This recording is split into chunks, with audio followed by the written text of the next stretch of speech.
ಉಲುಮಾಯೆ ಕರ್ನಾಟಕದ ಈ ಸುದ್ದಿಗೋಷ್ಠಿಗೆ ಸ್ವಾಗತ ಮತ್ತು ನಮಸ್ಕಾರಗಳು.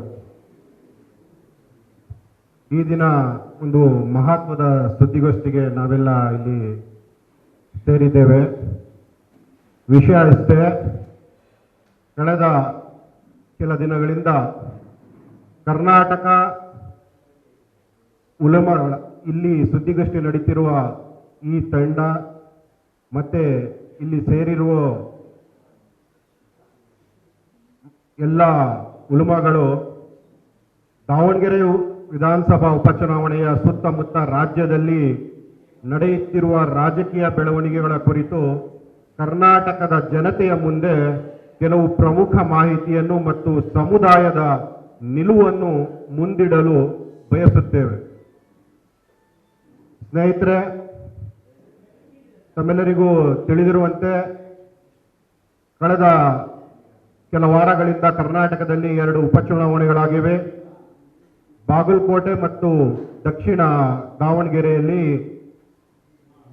ಬಾಗಲಕೋಟೆಯಲ್ಲಿ ಮೇಟಿಯವರ ನಿಧನದಿಂದ ತೆರವಾದ ಸ್ಥಾನಕ್ಕೆ ಮತ್ತು ದಾವಣಗೆರೆಯಲ್ಲಿ ಶಾಮನೂರು ಶಿವಶಂಕರಪ್ಪರವರ ನಿಧನದಿಂದ ತೆರವಾದ ಶಾಸಕ ಸ್ಥಾನಕ್ಕೆ ವಿಧಾನಸಭೆ ಚುನಾವಣೆಗಳು ನಡೆದಿದ್ದು, ಈ ಸಂಬಂಧ ದಾವಣಗೆರೆಯಲ್ಲಿ ಕಾಂಗ್ರೆಸ್ನ ಸಂಪ್ರದಾಯದಂತೆ ಯಾರು ತೀರ್ಕೊಂಡಿದ್ದಾರೆ ಅವರ ಕುಟುಂಬಕ್ಕೆ ಟಿಕೆಟ್ ಕೊಡುವ ಸಂಬಂಧ ಪಕ್ಷ ನಿರ್ಣಯ ಮಾಡಿತು. ಅದಕ್ಕೆ ಎಲ್ಲರ ಸಹಕಾರ ಇತ್ತು ಮತ್ತು ಅಭ್ಯಂತರವೂ ಇರಲಿಲ್ಲ. ಆದರೆ ದಾವಣಗೆರೆ ವಿಷಯದಲ್ಲಿ ಇದು ಹಾಗಾಗಿರಲಿಲ್ಲ. ಯಾಕಂದ್ರೆ ದಾವಣಗೆರೆಯಲ್ಲಿ ಈಗ ಆಲ್ರೆಡಿ ಶಾಮನೂರು ಶಿವಶಂಕರಪ್ಪರವರ ಮಗ ಮಲ್ಲಿಕಾರ್ಜುನರವರು ಶಾಸಕರಾಗಿದ್ದಾರೆ, ಕರ್ನಾಟಕ ಸರ್ಕಾರದಲ್ಲಿ ಮಂತ್ರಿಯಾಗಿದ್ದಾರೆ, ಮತ್ತೆ ಅವರ ಸೊಸೆ ದಾವಣಗೆರೆಯ ಸಂಸದರಾಗಿದ್ದಾರೆ. ಪ್ರಭಾ ಮಲ್ಲಿಕಾರ್ಜುನರವರು ದಾವಣಗೆರೆಯ ಸಂಸದರಾಗಿದ್ದಾರೆ. ಹೀಗಿರುವಾಗ ಅವರಿರುವಾಗಲೇ ಕೂಡ ನನ್ನ ಮುಂದಿನ ಟಿಕೆಟ್ ಮುಸ್ಲಿಂ ಅಭ್ಯರ್ಥಿಗೆ ಕೊಡ್ತೀವಿ ಅಂತ ಅವರು ಸಾರ್ವಜನಿಕವಾಗಿ ಹೇಳಿದ್ರು. ಅದರಂತೆ ಅಲ್ಲಿಯ ಸ್ಥಳೀಯ ದಾವಣಗೆರೆಯ ಜನ ಮತ್ತು ಕಾಂಗ್ರೆಸ್ ಪಕ್ಷದ ಕಾರ್ಯಕರ್ತರು ಮತ್ತು ರಾಜ್ಯದ ಮುಸ್ಲಿಂ ಧಾರ್ಮಿಕ ನಾಯಕತ್ವದವರು ಈ ಸಂಬಂಧ ಕಾಂಗ್ರೆಸ್ನ ಹೈಕಮಾಂಡ್ಗೆ ಭೇಟಿಯಾಗಿ ಈ ಬಾರಿ ದಾವಣಗೆರೆ ಉಪಚುನಾವಣೆಯಲ್ಲಿ ಮುಸ್ಲಿಂ ಅಭ್ಯರ್ಥಿಗೆ ಟಿಕೆಟ್ ನೀಡುವಂತೆ ಒತ್ತಾಯ ಮಾಡಿದ್ರು, ಆಗ್ರಹ ಮಾಡಿದ್ರು ಮತ್ತು ಮನವಿನೂ ಮಾಡಿಕೊಂಡಿದ್ರು. ಆದರೆ ಅಲ್ಲಿ ದುರದೃಷ್ಟವಾದ ಮುಸ್ಲಿಂ ಅಭ್ಯರ್ಥಿಗೆ ಟಿಕೆಟ್ ಸಿಗದ ಕಾರಣ ದಾವಣಗೆರೆಯಲ್ಲಿ ಮತ್ತೆ ಅದೇ ಕುಟುಂಬದ ಶಾಮನೂರು ಕುಟುಂಬದ ಸಮರ್ಥರವರಿಗೆ ಟಿಕೆಟ್ ಕೊಟ್ಟಿದ್ರಿಂದ ಇಡೀ ದಾವಣಗೆರೆಯ ಮುಸ್ಲಿಂ ಸಮುದಾಯ ತುಂಬಾ ಆಕ್ರೋಶ, ಅಸಮಾಧಾನದಿಂದ ತಮ್ಮ ರಾಜಕೀಯ ಪ್ರಾತಿನಿಧ್ಯ ಅಂತ್ಯ ಆಗ್ತೈತೆ ಅಂತ ಆತಂಕದಿಂದ ಅಲ್ಲಿ ಕಾಂಗ್ರೆಸ್ ವಿರುದ್ಧ ಮತ್ತೆ ಕಾಂಗ್ರೆಸ್ ಪಕ್ಷದ ವಿರುದ್ಧ ಅಸಮಾಧಾನ ಹೊರಹಾಕಿ ಬಂಡಾಯ ಎದ್ದಿದ್ದು ಇಡೀ ರಾಜ್ಯವೇ ನೋಡಿದೆ, ತಾವೆಲ್ಲರೂ ನೋಡಿದ್ದೀರಿ. ಅದು ಅಲ್ಲಿಯ ಜನತೆಯ ಸಹಜ ನೋವು, ಆಕ್ರೋಶ ಆಗಿತ್ತು. ಆದರೆ ಇದಾದ ನಂತರ ದಾವಣಗೆರೆ ಉಪಚುನಾವಣೆಯಲ್ಲಿ ಇದಾಗಿಯೂ ಕೂಡ ಕರ್ನಾಟಕದ ಮುಸ್ಲಿಂ ಜನಪ್ರತಿನಿಧಿಗಳು 10 ಜನ ಶಾಸಕರು ಮತ್ತೆ 4 ಜನ MLCಗಳು ಕೂಡ ಸಕ್ರಿಯವಾಗಿ ಚುನಾವಣೆಯ ಪ್ರಚಾರದಲ್ಲಿ ಭಾಗಿಯಾಗಿದ್ದು ಅವರು ಚುನಾವಣೆಯನ್ನು ಅತ್ಯುತ್ತಮವಾಗಿ ನಿರ್ವಹಿಸಿರ್ತಾರೆ. ಅದಾಗಿಯೂ ಕೂಡ ಕಾಂಗ್ರೆಸ್ ಪಕ್ಷ ಈಗಾಗಲೇ ದಾವಣಗೆರೆ ಟಿಕೆಟ್ ಅನ್ನ ಮುಸಲ್ಮಾನ ಅಭ್ಯರ್ಥಿಗೆ ಕೊಡದೆ ಮುಸಲ್ಮಾನರಿಗ ಕೋಪಕ್ಕೆ, ಅಸಮಾಧಾನಕ್ಕೆ ಕಾರಣ ಆಗಿತ್ತು. ಸಾಕಷ್ಟು ಸಮುದಾಯ ನೋವಲ್ಲಿತ್ತು. ಇದಾದ ನಂತರ ಮತ್ತೆ ಮುಸ್ಲಿಂ ನಾಯಕತ್ವ ಚುನಾವಣೆ ಮುಗಿದ ನಂತರ ಮರುದಿನವೇ MLC ಅಬ್ದುಲ್ ಜಬ್ಬಾರ್ ಅವ್ರನ್ನ ರಾಜೀನಾಮೆ ಪಡೆದಿರೋದು, ಮತ್ತೆ ಮುಖ್ಯಮಂತ್ರಿಯ ಕಾರ್ಯದರ್ಶಿಗಳಾಗಿರುವಂತಹ ನಸೀರ್ ಅಹಮದ್ ಅವ್ರನ್ನ ವಜಾ ಮಾಡಿರೋದು ರಾಜ್ಯದಾದ್ಯಂತ ಮುಸ್ಲಿಂ ಸಮಾಜವನ್ನು ಮತ್ತಷ್ಟು ಅಸಮಾಧಾನ ಮತ್ತೆ ಕೆರಳಿಸುವಂತೆ ಮಾಡಿದೆ. ಈ ನಿಲುವು ಒಂದು ಕುಟುಂಬಕ್ಕಾಗಿ ಒಂದು ಉಪಚುನಾವಣೆಗಾಗಿ ಕಾಂಗ್ರೆಸ್ ಪಕ್ಷ ಈ ರೀತಿಯ ನಿಲುವು ತಗೊಂಡು ಇಡೀ ಸಮಸ್ತ ಮುಸ್ಲಿಂ ಸಮುದಾಯ ಮತ್ತೆ ವಿಶೇಷವಾಗಿ ಅಹಿಂದ ಸಮುದಾಯ, ಯಾಕಂದ್ರೆ ಈ ಚುನಾವಣೆ 2023ರ ಚುನಾವಣೆ ಪೂರ್ವದಲ್ಲಿ ಕರ್ನಾಟಕ ರಾಜ್ಯದಲ್ಲಿ ಕಾಂಗ್ರೆಸ್ ಸರ್ಕಾರ ಬರೋದು ಕಾಂಗ್ರೆಸ್ ಪಕ್ಷದ ಶ್ರಮ ಅಷ್ಟೇ ಸಾಕಾಗಿರಲಿಲ್ಲ. ನಾಗರಿಕ ಸಮಾಜ, ಜಾತ್ಯತೀತ ಮನಸ್ಸುಗಳು, ಪ್ರಗತಿಪರ ಮನಸ್ಸುಗಳು ಎಲ್ಲದಕ್ಕಿಂತ ಹೆಚ್ಚಾಗಿ ಅಹಿಂದ ಮತಗಳ ಕ್ರೋಢೀಕರಣ ಆಗಿತ್ತು. ಅದಕ್ಕಾಗಿಯೇ ಕಾಂಗ್ರೆಸ್ ಪಕ್ಷ ತುಂಬಾ ಅದ್ಭುತ ಗೆಲುವು ಪಡೆದಿತ್ತು.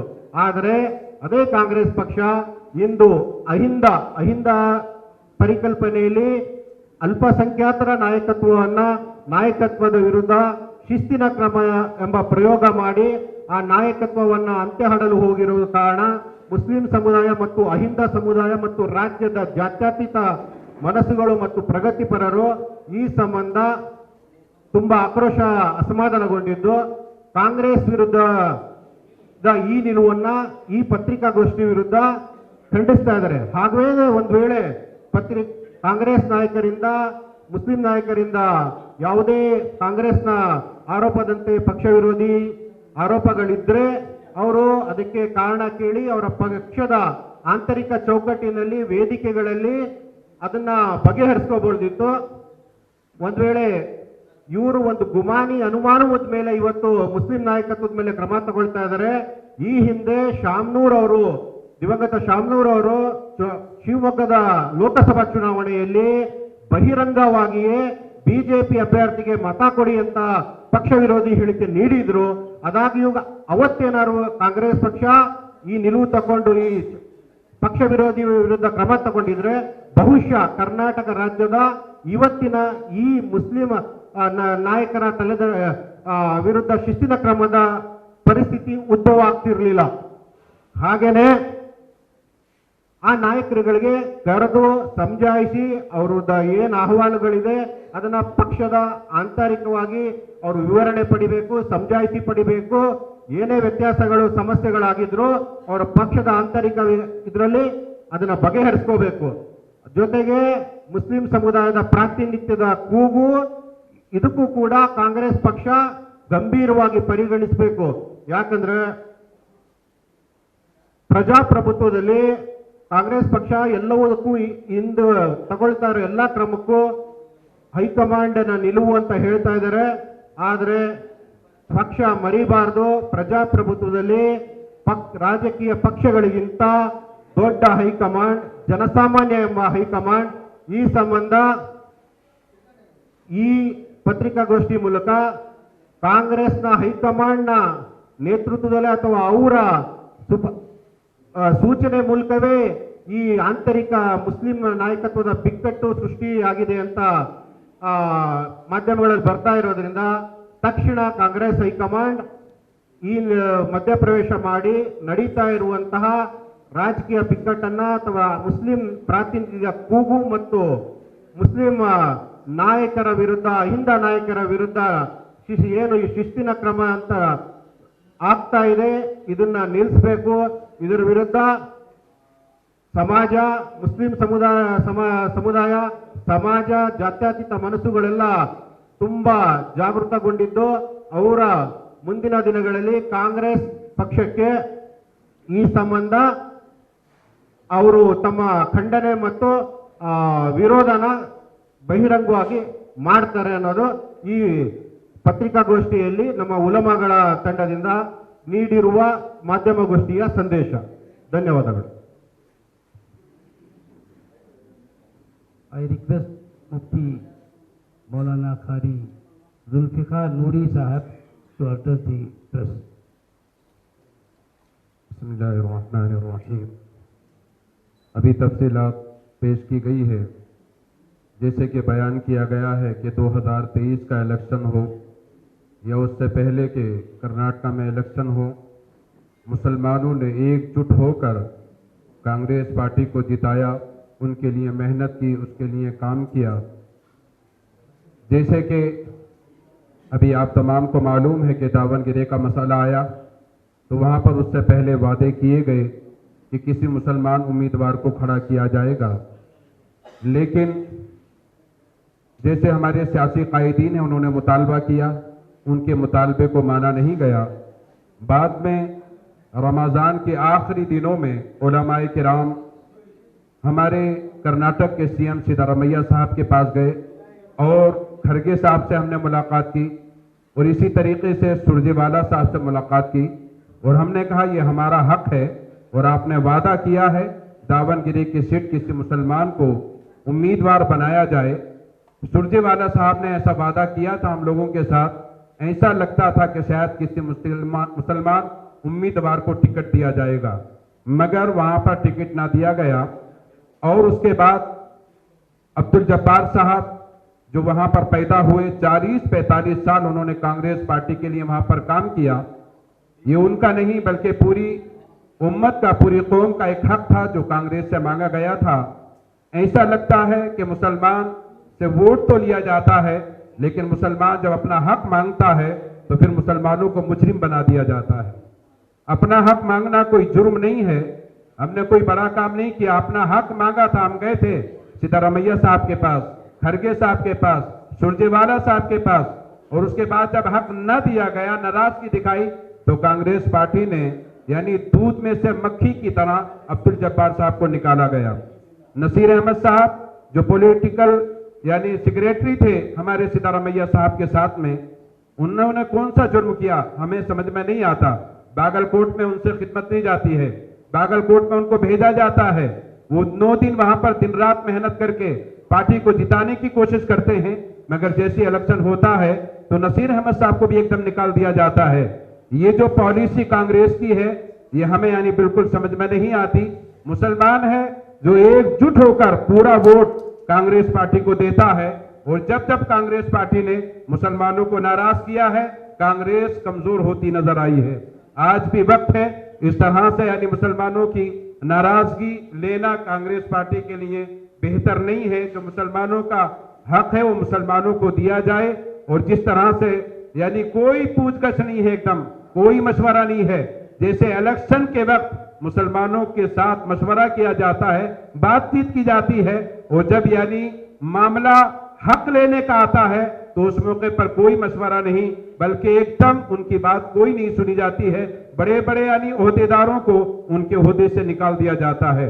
मैं कहूंगा बहुत सारी पार्टियां, सेकुलर पार्टियां कर्नाटक के यानी किनारे पर खड़ी हुई हैं, जो कर्नाटक में आने की कोशिश कर रही हैं।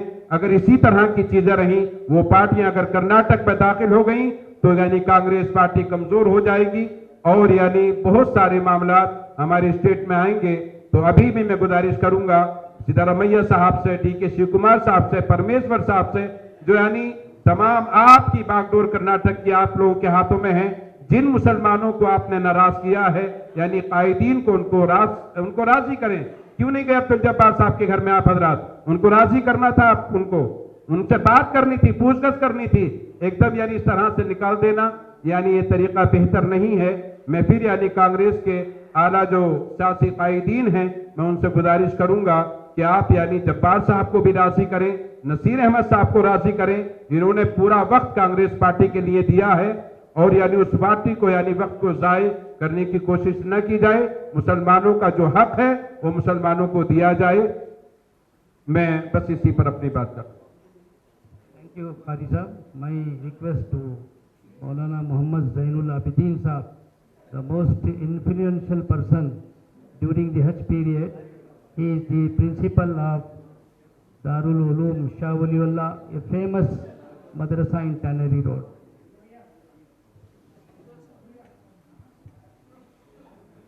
बिस्मिल्लाहिर्रहमानिर्रहीम। कांग्रेस पार्टी को चाहिए कि वो गुजरात का हाल देख लें, यूपी का हाल देख लें, दिल्ली का हाल देख लें। यहाँ सब पहले क्या था इनका, कैसे थे ये लोग, जब वहाँ पर इस तरह काम करना शुरू किए, आज उनको सीट मिलना मुश्किल हो गया है। कर्नाटक में भी ये हाल होगा अगर खुदा न खास्ता ये लोग इस तरह काम करेंगे तो आइंदा कर्नाटक में कांग्रेस का काम भी नहीं रहेगा।